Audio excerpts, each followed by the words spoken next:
Hi everyone, I'm Brianna and welcome to Roll Initiative.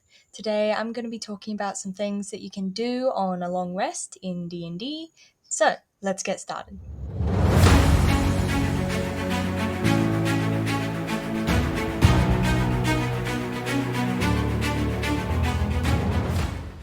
So, a lot of the time you might just kind of skip through resting and just say that everyone set up camp, rested through the night, and not really cover much more than that.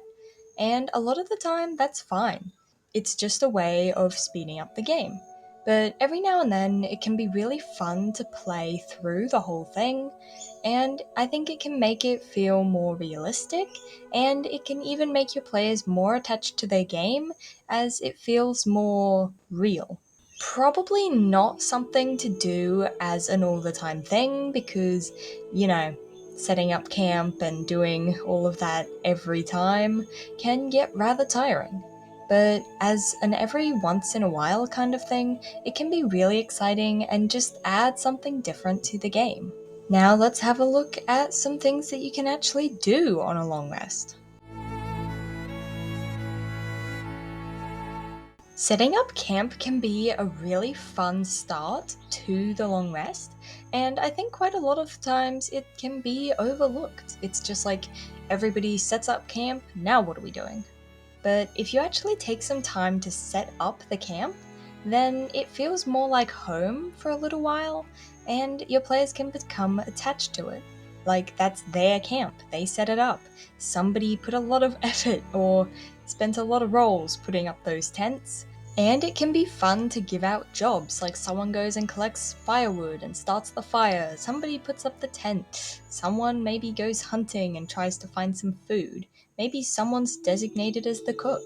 You would probably be surprised at how much fun some people can have when they're just being creative and talking about how they set up something or how they're doing all of these things, and it can be very amusing and a really good story moment.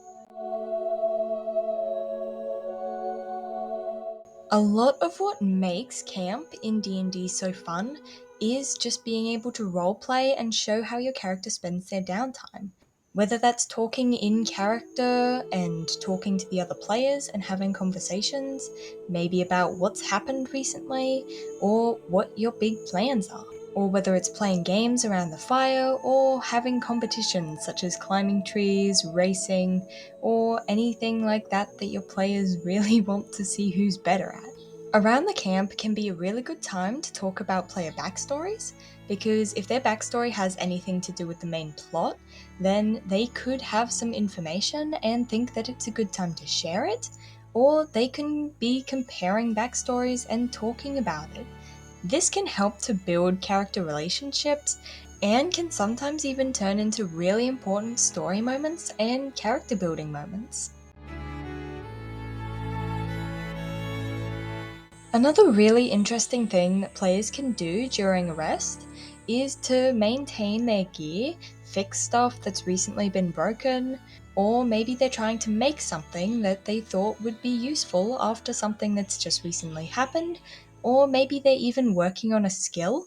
Or if your party has pets, then during a long rest is a really good time to train them. And this can be made into an even funner roleplay moment if you join in with someone else doing these things. If somebody's working on a skill, then maybe two people can work on it together, or they can be working on different skills and chatting while they work. Or if more than one person has pets, then they can be training their pets together and maybe comparing progress.